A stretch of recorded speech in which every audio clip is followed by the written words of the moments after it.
আমার হাতে যে মডুলটা দেখতে পাচ্ছেন এটা হচ্ছে একটা 150 ওয়াটের ইনভার্টার। এই ইনভার্টারটি দিয়ে আপনি চাইলে ছোটখাটো আইপিএস তৈরি করে নিতে পারবেন। এটা দিয়ে আপনি অসংখ্য জিনিসপত্র চালাতে পারবেন। আর এই ভিডিওতে আমরা এটার উপর সম্পূর্ণ লোড টেস্ট করব। এই প্রোডাক্টটা আমাদের কাছে পাঠানো হয়েছে ইলেকট্রো গ্যাজেট শপ থেকে। আপনারা চাইলে সেখান থেকে এই প্রোডাক্টটি কালেক্ট করতে পারবেন। এটার বাই লিংক ভিডিও ডেসক্রিপশন বক্সে দেওয়া থাকবে, চাইলে আপনারা সেখান থেকে বর্তমান যে প্রাইসটা সেটা জেনে নিতে পারবেন। ইলেকট্রনিক্স প্রোডাক্টের প্রাইস ক্রমাগত বাড়ে কমে, এই কারণে আসলে আমি আমার ভিডিওতে মেনশন করি না, কারণ দেখা গেল আমি একটা মেনশন করলাম, আপনারা ভিডিও ডেসক্রিপশনে গিয়ে দেখলেন যে প্রোডাক্টের প্রাইস আরেকটা, তখন আমাকে আপনি গালি দিবেন। এই কারণে আমরা আসলে প্রাইসটা মেনশন করি না। আপনারা জাস্ট একটু কষ্ট করে ভিডিও ডেসক্রিপশন বক্সে গেলে লিঙ্কে ক্লিক করলেই প্রোডাক্টের প্রাইসটা জেনে নিতে পারবেন। আমার মূলত ইচ্ছা ছিল যে এই প্রোডাক্টটা দিয়ে একটা ছোট্ট আইপিএস তৈরি করে দেখাবো। অবশ্যই আমরা ইন ফিউচারে দেখাবো। আসলে এই ভিডিওটাই আমার উদ্দেশ্য ছিল যে এই ভিডিওতে এটা দিয়ে আমি একটা ছোট্ট আইপিএস তৈরি করবো 150 ওয়াটের এবং লোড টেস্ট করবো। কিন্তু ভাই ইলেকট্রিসিটির যে একটা অবস্থা আমাদের এইদিকে, আমি তো মোটামুটি একটু গ্রাম সাইডের দিকে থাকি, এখানে ভাই লোডশেডিং এর যে একটা বিরক্তকর অবস্থা, এখানে আসলে কারেন্ট থাকেই না, মাঝে মাঝে আসে, এরকম একটা কন্ডিশন। তো এই কন্ডিশনে ডিআইওয়াই টাইপের যদি ভিডিওগুলো করতে হয়, সেটার ভিতরে আপনার টানা লম্বা সময় ধরে কিন্তু ভিডিও রেকর্ড করা হয়। আমার ম্যাক্সিমাম ডিআইওয়াই ভিডিওগুলো হচ্ছে 2 থেকে 3 ঘন্টার উপর রেকর্ডিং টাইম থাকে। তো এতটা লম্বা সময় ধরে রেকর্ডিং করার মতো আসলে ইলেকট্রিসিটি থাকে না। তো আমরা এই কারণে এই ভিডিওতে জাস্ট আমি এই প্রোডাক্ট আমার কাছে সবসময় ভালো লাগে। এর আগে আমরা একটা ব্লু কালারের 150 ওয়াটের ইনভার্টার উপর ভিডিও করেছিলাম, ওইটার মতোই সেম বা ওইটা থেকে কিছুটা বেটার আমার কাছে মনে হয়েছে, বিশেষ করে এটার হিটসিং প্লেসমেন্ট, হ্যাঁ, কম্পোনেন্টগুলো প্লেসমেন্ট পিছনের দিকে আপনারা দেখতে পাচ্ছেন। এটা হচ্ছে পিসিবিটাও মোটামুটি বেশ ভালো মানের ব্যবহার করা হয়েছে। তো ওইটা আর এইটা প্রায় সিমিলারই বলতে পারেন, যে যমজ দুই ভাই, কিন্তু একটু চেহারার পরিবর্তন রয়েছে। এটা হচ্ছে গ্রিন কালার, ওইটা ছিল ব্লু কালার। তো ওইটা 150 ওয়াটের ছিল আর এটা 150 ওয়াটের। তো এটার মধ্যে আমার কিছু বিষয় একটু অন্যরকম লেগেছে, সেগুলো আমি ভিডিওতে শেয়ার করছি। তো আমরা এটা লোড টেস্ট করবো। প্রথমে আমরা এটাকে 12 ভোল্ট সাপ্লাই দিচ্ছি। আমি 5 এম্পিয়ারে একটা ব্যাটারি থেকে হচ্ছে পাওয়ার সাপ্লাই দিচ্ছি। যদি আপনার ইনভার্টার 150 ওয়াটের, তখন আপনি 100 ওয়াটও যদি ব্যবহার করেন বা 50 ওয়াটও ব্যবহার করেন, চেষ্টা করবেন বড় সাইজের ব্যাটারি ব্যবহার করার, কারণ এই ধরনের ছোট সাইজের ব্যাটারিগুলো দিয়ে আপনি এই ডিভাইস চালাতে পারবেন, রান্না করতে পারবেন। তো আপনার যে কাঙ্ক্ষিত ব্যাকআপ সেটা কিন্তু পাবেন না, তার জন্য চেষ্টা করুন বড় ব্যাটারি ব্যবহার করা। আর বড় ব্যাটারি বলতে এটার ভিতরে আপনারা যদি চান যে 165 এম্পিয়ার বা 100 এম্পিয়ার বা 200 এম্পিয়ারের ব্যাটারি ব্যবহার করবেন, আপনারা চাইলে সেটাও ব্যবহার করতে পারবেন।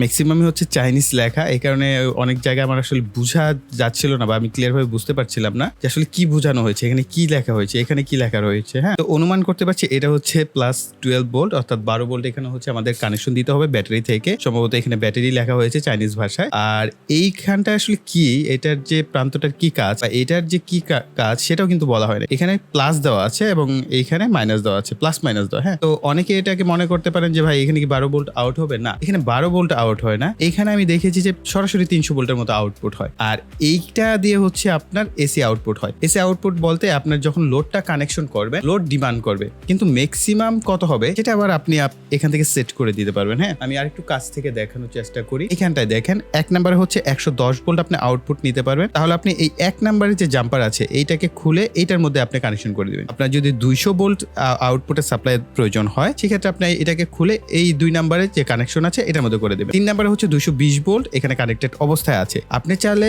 280 ভোল্ট পর্যন্ত নিতে পারবেন। তখন আপনি এই যে 4 নম্বর যে কানেক্টর আছে, আপনি জাস্ট এটাকে খুলে লাগিয়ে দিবেন। আমি দেখাচ্ছি, এটা খোলাও খুব সিম্পল। এই যে এটা হচ্ছে জাস্ট একটা জাম্পার কানেক্টর। আপনি এটাকে যেই 2টা পিনের সাথে কানেকশন করবেন, সেই 2টা পিনে আপনাকে আউটপুট দিবে। তো আমি এটাকে 3 নম্বরে রাখছি, যেহেতু আমরা নর্মালি হচ্ছে 220 ভোল্টই ব্যবহার করে থাকি এসি আউটপুট সেকশনের ক্ষেত্রে। তো আমরা এখানে 3 নম্বরের সাথে কানেকশন করে দিয়েছি। তো আপনার যেটা কাঙ্ক্ষিত হয়, আপনার যদি অনেক ক্ষেত্রে কম ভোল্টেজের প্রয়োজন হয়, সেক্ষেত্রে আপনি সেট আপ করতে পারেন। কোনো ক্ষেত্রে আপনার বেশি ভোল্টেজের প্রয়োজন হতে পারে। ধরেন আপনি যদি সোল্ডারিং আয়রন ব্যবহার করতে চান, সেক্ষেত্রে আপনি 280 ভোল্টেও সেট করে নিতে পারেন, অথবা 220 ভোল্টও সেট রাখতে পারেন। এইখানে আরেকটা জাম্পার আছে ভিতরের দিকে, কিন্তু এখানেও চাইনিজ লেখা। তো আমাদের এই ভিতরে আর দরকার নাই। আর এলইডি ইন্ডিকেটর বাতি রয়েছে একটা, আর ট্রান্সফরমার সেকশনটা দেখতে পাচ্ছেন 150 ওয়াট অনুযায়ী কিন্তু তৈরি করা হয়েছে। তো এখন আমি এটার সাথে ব্যাটারিটাকে কানেকশন করে দিচ্ছি।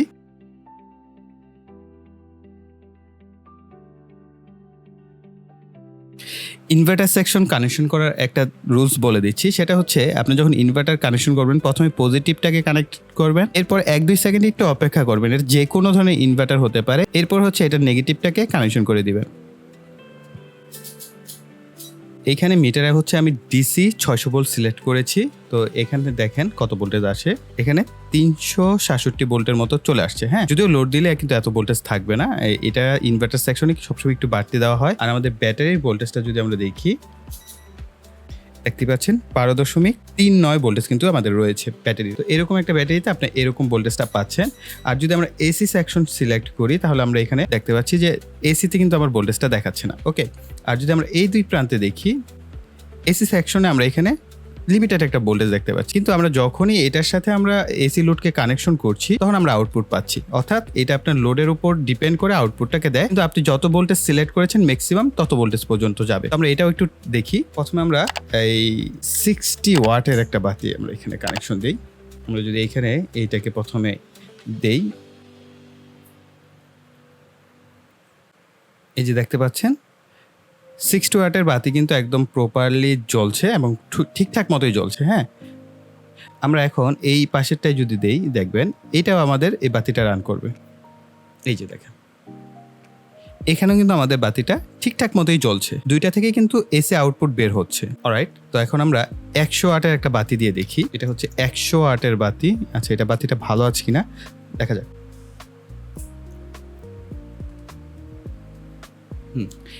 100 ওয়াটের বাতি কিন্তু প্রপারলি রান করছে। ব্রাইটনেস দেখতে পাচ্ছেন, যদিও আমার দুই পাশে কিন্তু বেশ পাওয়ারফুল লাইট ব্যবহার করা হয়, সফট বক্স থাকে, রিং লাইট থাকে, তারপরও দেখতেই পাচ্ছেন যে কি পরিমাণ গ্লো করছে। ওকে, এই পাশেরটাই দেখি, এটাও 100 ওয়াট বাতি জ্বলে কিনা। দেখেন 100 ওয়াটের বাতি জ্বলেছে। আসলে এই লেখাগুলো পড়তে পারলে একটু বেটার হতো, যদিও ট্রান্সলেট করা উচিত ছিল, সময় হাতে কম, এই কারণে আর করা হয় নাই। তো ইন ফিউচার হয়তো করব। তো আমরা এইটাকে জাস্ট আরেকটা চেক করে দেখি। আচ্ছা, আমি একটা কাজ করছি, সেটা হচ্ছে এইখানে আমরা একটা লোডকে কানেকশন করব, এখানে আরেকটা লোডকে কানেকশন করব, তারপরে আমরা এইখানে আস্তে আস্তে লোড বাড়িয়ে দেখবো যে কত ওয়াট পর্যন্ত নিতে পারে। যদিও আমার মনে হয় যে এটা 200 ওয়াটের মতোই নিতে পারবে, কিন্তু নিতে পারলেও আসলে দেওয়া যাবে না, যেহেতু 150 ওয়াট মেনশন করে দেওয়া হয়েছে। চাইনিজদের 150 ওয়াট মানে হচ্ছে আপনি 100 ওয়াটই দিতে পারেন, তারপর 150 ওয়াট দেওয়া যাবে। এই প্রোডাক্টটা এর আগে আমরা ব্যবহার করেছি, সেহেতু ধারণা আছে যে মোটামুটি ভালো একটা প্রোডাক্ট এগুলো।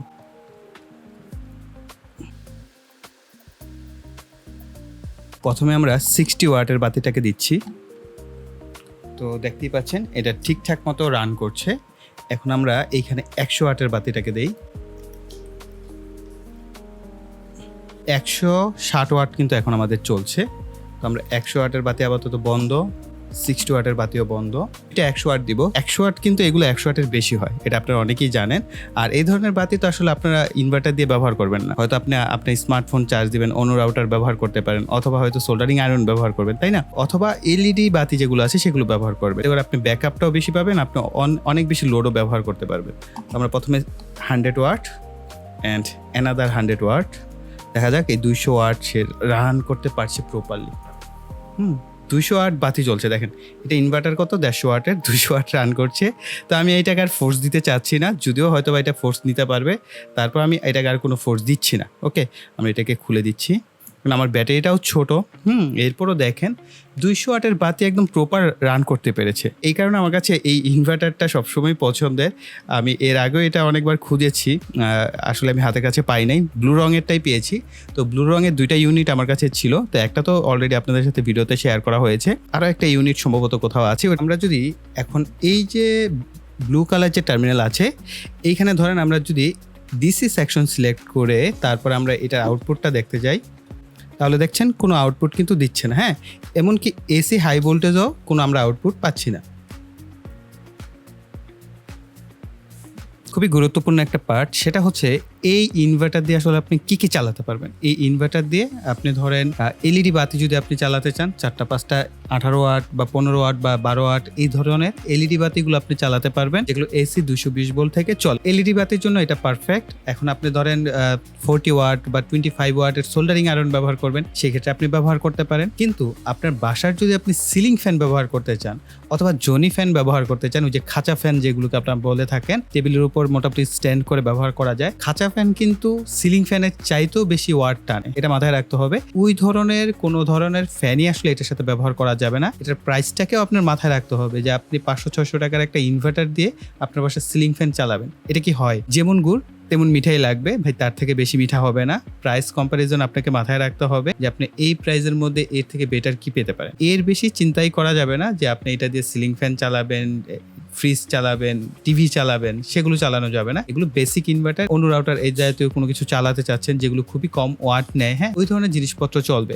আর এটা দিয়ে আসলে ইন্ডাকটিভ লোড আমরা সাধারণত যেগুলোকে বলে থাকি, অর্থাৎ ফ্যান, মোটর, এই জাতীয় জিনিস ব্যবহার করা যাবে না, এগুলো অ্যাভয়েড করতে হবে। এখন আপনি কোনো গ্রাম এরিয়ায় আছেন, আপনার দরকার হচ্ছে লাইট, সেই ক্ষেত্রে আপনি এই ধরনের ডিভাইসগুলো ব্যবহার করতে পারেন। আপনি যদি ডিআইওয়াই টাইপের কাজ মোটামুটি পারেন বা ভালোবাসেন, তাহলে কিন্তু আপনি এইটা দিয়ে খুব চমৎকার একটা আইপিএস তৈরি করে নিতে পারেন। আপনি পোর্টেবল সাইজের আইপিএস তৈরি করতে পারেন। তো এখানে 150 ওয়াট লেখা রয়েছে, তারপরও এটা থেকে আমরা 200 ওয়াট কিন্তু লোড টেস্ট করে দেখতে পেলাম। আমার মনে হচ্ছে যে আরেকটু লোড দেওয়া গেলে হয়তো আরেকটু লোড দিতে পারতো, তো আমি এটাকে রিস্ক নিতে চাচ্ছি না বা এই ডিভাইসটা আমি নষ্ট করতে চাচ্ছি না। আমার সামনে যে ভিডিওগুলো আসছে সেটার মধ্যে যে কোনো একটা ভিডিওতে আমি আপনাদের সাথে শেয়ার করার চেষ্টা করব। ডিআইওয়াই টাইপ ভিডিও হবে, সেখানে আমরা এই মডুলটা ব্যবহার করব। চাইলে লিথিয়াম আয়ন ব্যাটারি ব্যবহার করতে পারি, অটোমেটিক সিস্টেম ব্যবহার করতে পারি, ডিসপ্লে ব্যবহার করে একটা আইপিএস এর মতো তৈরি করে আপনাদের সাথে শেয়ার করব। তখন আপনি কিন্তু এটাকে আরো সুন্দরভাবে ব্যবহার করতে পারবেন। আর যারা কিনা মোটামুটি এই ধরনের কাজ জানেন, তারা কিন্তু এই মডুলটা সংগ্রহে রাখতে পারেন। চমৎকার একটা মডুল, চমৎকারভাবে আউটপুট দেয়, আমার কাছে খুব ভালো লাগে, সবসময় ভালো লাগে। কেন এর আগেও আমি এই ধরনের একটা মডুল ব্যবহার করেছি যেটা ব্লু রঙের, সেটা দিয়ে 150 ওয়াটের আমি আইপিএস তৈরি করেছিলাম। তো ওইটা বেশ ভালো পারফরমেন্স করেছে। 100 ওয়াটের মধ্যে যদি আপনি সীমাবদ্ধ থাকতে পারেন, এই ডিভাইসটা অনেকটা বেশি লং লাস্টিং হবে। কাছে মনে হয় না যে মোসপেট গুলো গরম হয়ে যাচ্ছে বা ওভারহিট হচ্ছে, এরকম কোনো কিছু আমি ইস্যু পাই নাই। যখন আমি 200 ওয়াটের লোড দিয়েছি, এরপরও আমি দেখলাম যে মোসপেট গুলো মোটামুটি ঠান্ডাই ছিল। হ্যাঁ, মোসপেট হিট হবে আপনি যখন লম্বা সময় ব্যবহার করবেন, কেননা ইনভার্টার সেকশন সবসময় কিছুটা হিট হয়। এই কারণে এইটাকে আপনি যদি আইপিএস বানান, এটার কাছাকাছি একটা কুলিং ফ্যান সিস্টেমও সবসময় রাখার চেষ্টা করবেন। তো প্রিয় ভাইরা, এই ছিল আমাদের এই ডিভাইসের উপর সম্পূর্ণ রিভিউ বা লোড টেস্ট। আই থিঙ্ক এই ভিডিওটা আপনাদের কাছে ভালো লেগেছে, তার জন্য অবশ্যই ভিডিওতে লাইক, কমেন্ট এবং শেয়ার করবেন। আর যে সমস্ত প্রিয় ভাইরা এখনো চ্যানেলটিকে সাবস্ক্রাইব করেনি, তারা ভাই কিন্তু অনেক কিছু মিস করবেন। তার জন্য অবশ্যই চ্যানেলটিকে সাবস্ক্রাইব করে পাশে বেল বাটনটি অ্যাক্টিভ করে রাখবেন পরবর্তী ভিডিওর নোটিফিকেশন পাওয়ার জন্য। সো এই বলে এখানে বিদায় নিব। সকলে ভালো থাকবেন, সুস্থ থাকবেন, টাটা।